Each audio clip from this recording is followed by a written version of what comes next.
Oh, thank you very much, Pat. And I'd like to welcome the first of 3 ENA Fridays. I'm John Diamond, and I'm a Senior Systems and Solutions Engineer at Entuity. And with me today is my colleague Pete Bartz, who's a Senior Systems Engineer. We're very excited to reveal the new Entuity Network Analytics to you. Today's session, we're going to provide a basic roadmap on where everything is located in the product and how to find what you need. Specifically, we'll take a look at the out-of-the-box dashboards and how to navigate around them. Keep in mind, this is just the tip of the iceberg. In next week's ENA Friday session, you'll see how to customize the dashboards and reflect your own management processes from top to bottom. If you've got questions, please use the chat panel, and we'll have time at the conclusion for any questions that you've posted. And as usual, this session is going to be recorded, and it'll be available for your future reference. So let's get started, Pete. So JD, what's ENA? Well, you know what? That's a really good question. The ENA stands for Entuity Network Analytics. And that's the latest version of the Entuity Network Management Package after 16.5. So to use ENA, would I need a new installation, or can I actually upgrade from my current version? Well, just like any previous release of Entuity, you can upgrade to ENA from your existing installation in situ. So in other words, you can take all of your existing configuration and just upgrade it without having to do a reinstallation. Will there be a migration guide like I used for previous upgrades? There will. In fact, you know what? Let me take an opportunity here. I'm going to let you see a site that's going to be coming live in a few days. It should be online mid-next week. It's called the Entuity Help Center, and this is what you'll see when you go to that site. And one of the things is the Getting Started section that contains the migration guide and all of our other documentation, all redesigned and reformatted online and specifically targeted at the types of operations and requirements that people have on an ongoing basis. So all of that's going to be accessible, and you'll be provided details as to how to get at it. Wow, it sounds like there's a lot that's new in ENA, especially as we get into our topic for today about dashboards and some of the new UI. Oh, you're absolutely right. But what I want you to make sure that you realize here is that everything that you've been used to in the product up till now is still there.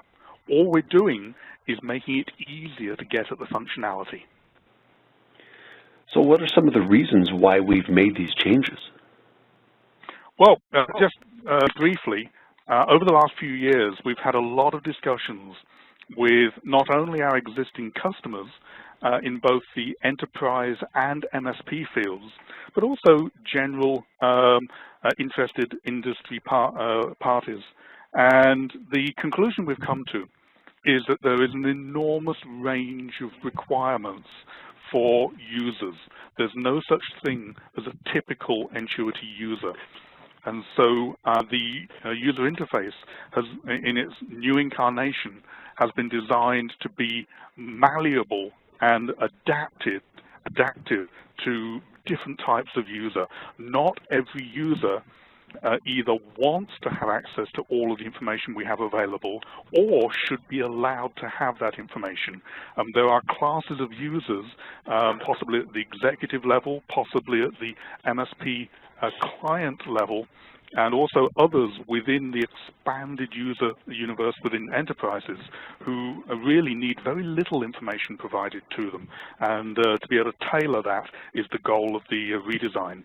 Another aspect, particularly important, is that mobile access from tablets and smartphones is becoming a real requirement in the industry. People do expect to be able to get their information from mobile devices, and that's been a real driver behind the technology we've incorporated.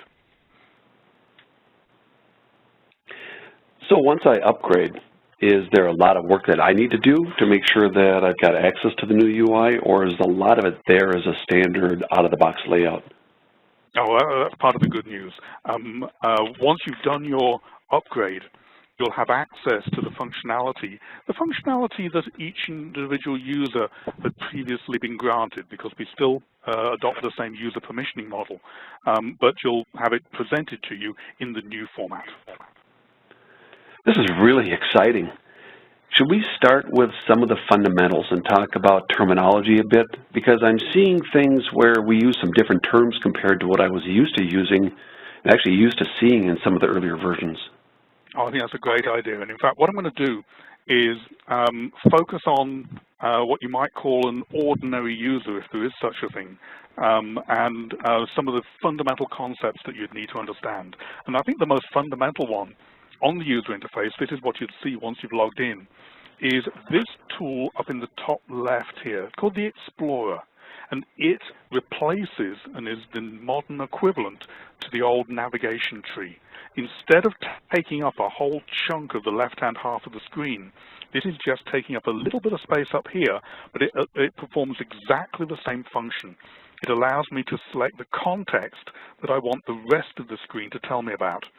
By default, it's selected the My Network view, and this dashboard below is summarizing that view and all of the subviews within it. If I click on the Explorer button, you'll see the subviews that you can navigate to. And if I were to just click on one of these views by name, I'm going to click here on the left, it's going to navigate me over to that view. So the dashboard below is now summarizing that view, not the entire My Network, but just that subview. And these are subviews within it. So how do I use the Explorer to go beyond the views and look at things like devices and ports? Well, that's certainly what you could do with the old navigation tree. And again, you can do that with the Explorer. If I were to call down the Explorer menu, I'm going to drill into this view. I'm not going to select it. I'm going to go to the right here. This blue button allows me to drill into it, see what's inside. We've got some more subviews. I'm going to take this subview and drill into that. And now we've got devices. If I were to select a device like this one here, we've now got that device selected in the Explorer line. By the way, this is referred to as a breadcrumb line because I've actually got access individually to each individual part of it, but we're selecting that device, and now the dashboard below is summarizing that device. And if you look carefully, that is an entirely different dashboard style to the one that we were just looking at for views. It realizes that it's now talking about a device and not a view. So we have a specifically formatted dashboard that will summarize a device. So I see a summary dashboard for HQ01, and I saw summary dashboards for some of the different views. Can I actually use the dashboards to drill in further? You can. In fact, what I'm going to do, I've only shown you a summary dashboard because that is my default favorite dashboard. In fact, we've got more dashboards over here. There are 5 dashboards at the device level that I've got listed as being my favorites, with the summary being the highest priority favorite. There's an incidents dashboard, a ports dashboard, a resources, and a flows dashboard. And beyond that, we've got more dashboards. If I click all dashboards, you see those are my favorite, but then there are more. And these are all available in the context of that device. And if you look carefully, you'll see that a lot of these mimic the functionality that we had in the tabs on the old Explorer, in the old user interface. If I were to go to ports and do that drill down I was talking about, you'll see a list of all of the ports on that device. But we've also got some summary information at the top as well. So that looks a lot like the old ports tab. It really does. And as I was mentioning, the resources dashboard is very similar to the resources tab. The flow dashboard, like the flows tab. Configuration monitor dashboard is like the configuration tab, and it goes on and on. A couple down the bottom that I'll just mention. The advanced tab on the Explorer, on the old user interface, has now been split into two dashboards. The attributes, that's the object attributes, and the time series attributes can all be accessed through an attributes dashboard, and then the associations to other components can be accessed from the associations dashboard. So I heard you reference the term favorites a couple different times, and I saw favorites in that right-hand side. Can I make dashboards favorites? You can. You don't have to stick with the list of dashboards that we've chosen as favorites for a particular type of component, like a view, a device, or a port. They all have different dashboards, different set of favorites. On a user group basis, an administrator can choose which dashboards are going to be considered to be favorite for that user group. So back when you were looking at the summary dashboard on HQ01, I noticed there were some charts at the bottom. What are those? Well, let's go back and take a look. I'm going to go back to that summary dashboard. And here we've got the overall average CPU utilization, memory utilization, latency, and SNMP response listed out as separate charts at the bottom of the summary dashboard for that device. So those look like the old thumbnails that I had in the summary tab in previous versions. So can I still select those and open up a web chart? You can. Rather than just clicking it, you'll notice here we've got an icon with 3 dots on top of each other. Wherever you see an icon like that, and each of these dashlets has their own icon here, and the dashboard itself has it, there is a menu hidden behind it. If I open up the menu behind this dashlet, you'll see that we've got an option to open up in a new tab. A new browser tab has come up, and that is now dedicated to that chart, and you'll see that we've got down the bottom here the ability to navigate around it. So I don't see the controls that I used to have where I could manipulate the style and change some of the time frames. Do I have access to those? You do, and in fact they used to be up here on the right on the old user interface. What we've got now, here's another one of those menus, 3 dots on top of each other. If I click it, you'll see that we've got an edit option here. And everything you used to be able to do from those other controls, you can do from this swipe-in menu from the right. But we've actually added a couple more capabilities specifically for charting. I'm going to just take the opportunity to show you them. We've got CPU utilization for an hour being shown on that chart. If I were to go in and first of all, I'm just going to say I want a week's worth of data rather than just an hour, just to demonstrate what I'm going to show you. So 1 week. I'm also going to turn on the legend at the bottom of the screen. By default, it's hidden, but I can turn that on. Okay, so I'll say done for that. And now, if I were to take a look at that CPU utilization metric, I've got further controls. And one thing I can do down the bottom here is superimpose a trend line on top of it. Not only can I put a trend line, but I can also use that to predict into the future. And let's say I wanted to predict a month out into the future. Let's see what happens there. I'll say done, save the result. The chart is then recomputed, and you'll see that is last week's data. That is a trend line through all of that data, and it's projecting the CPU utilization in a week, or rather in a month's time, to be 18.2%.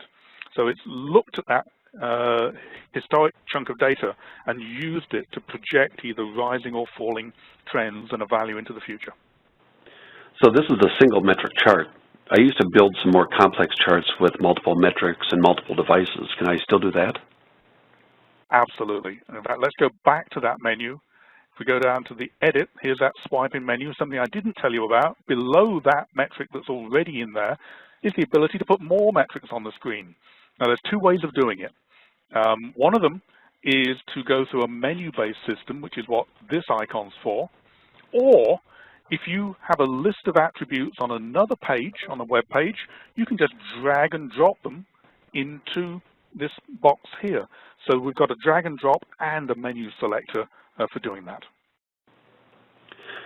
That's really cool. So we've been looking at a device and some port details, but what about topology? How do I get to the map?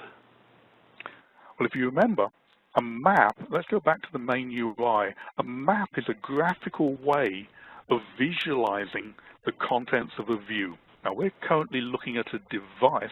So if I were to go back and find a view, remember this is called the breadcrumb line.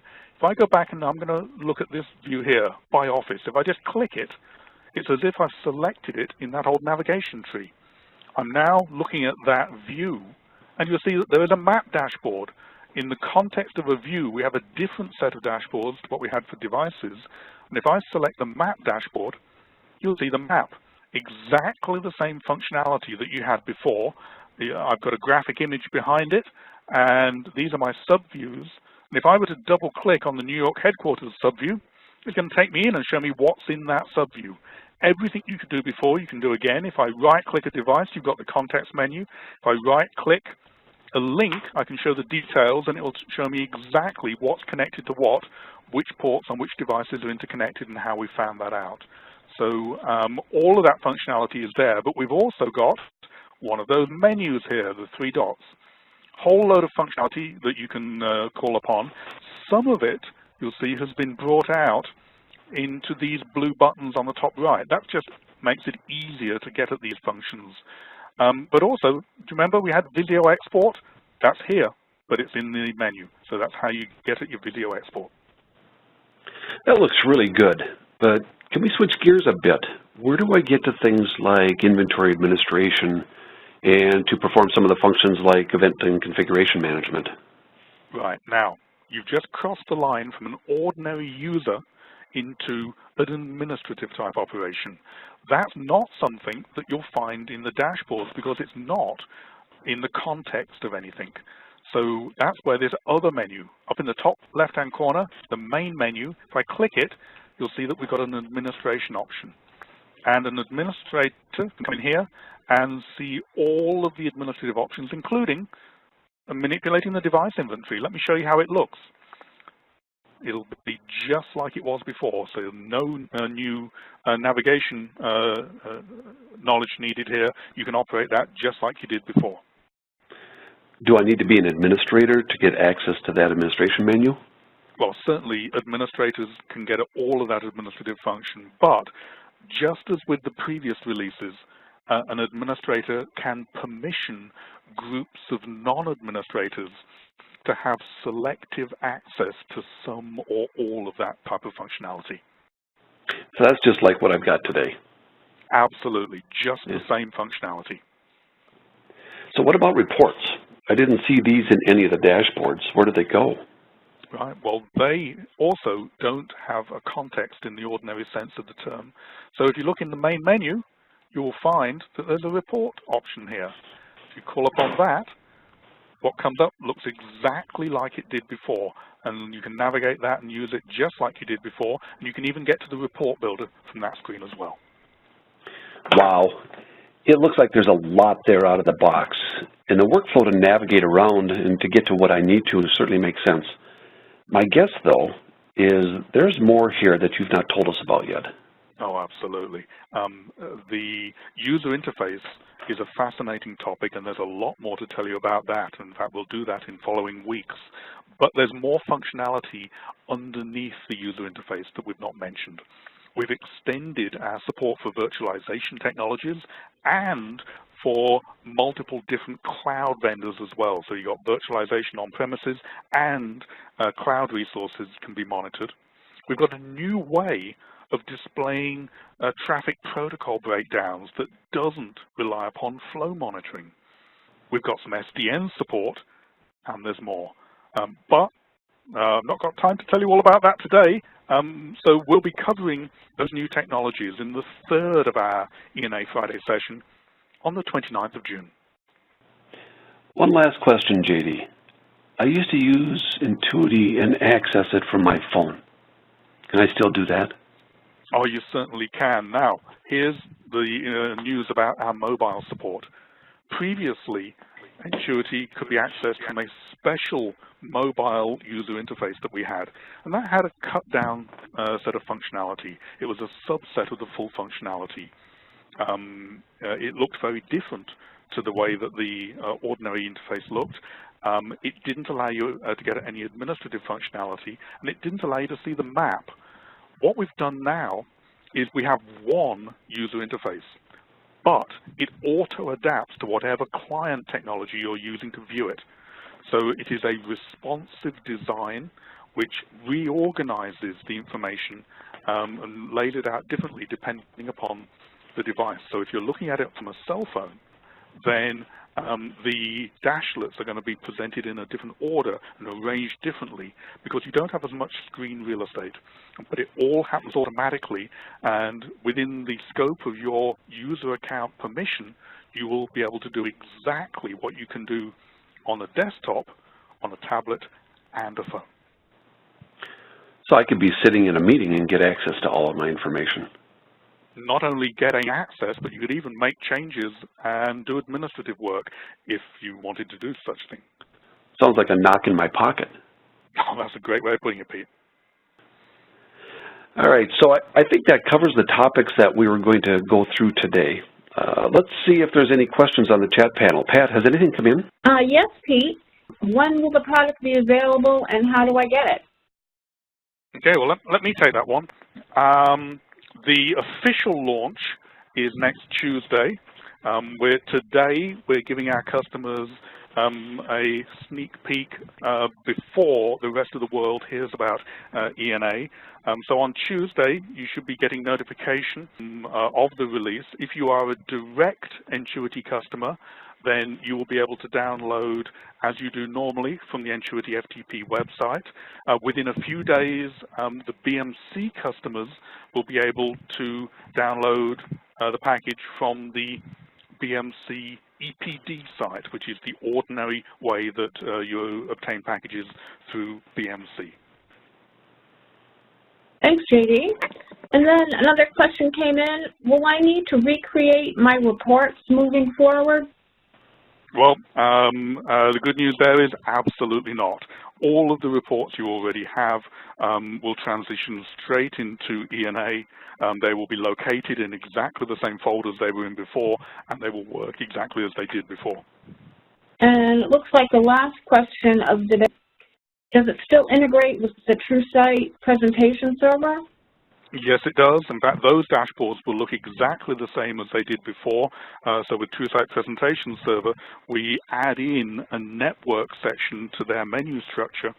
That gives you access to some special dashboards that are presented from Entuity within the context of the TrueSight Presentation Server user interface, and that will all work exactly as it did before. But it's also worth mentioning that that user interface gives you the ability to jump into the main Entuity interface, but it's all within the scope of the user account of the user that's logged in.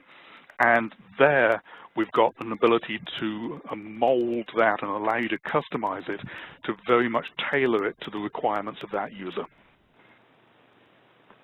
Thanks, JD. And then jumping back to building off one of the questions we had earlier, what about my custom dashboards? Will I need to recreate those?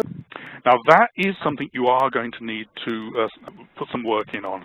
As you can probably imagine, with your existing custom dashboards, they are usually a collection of screens from the Entuity user interface. And they were screens from the old Entuity user interface.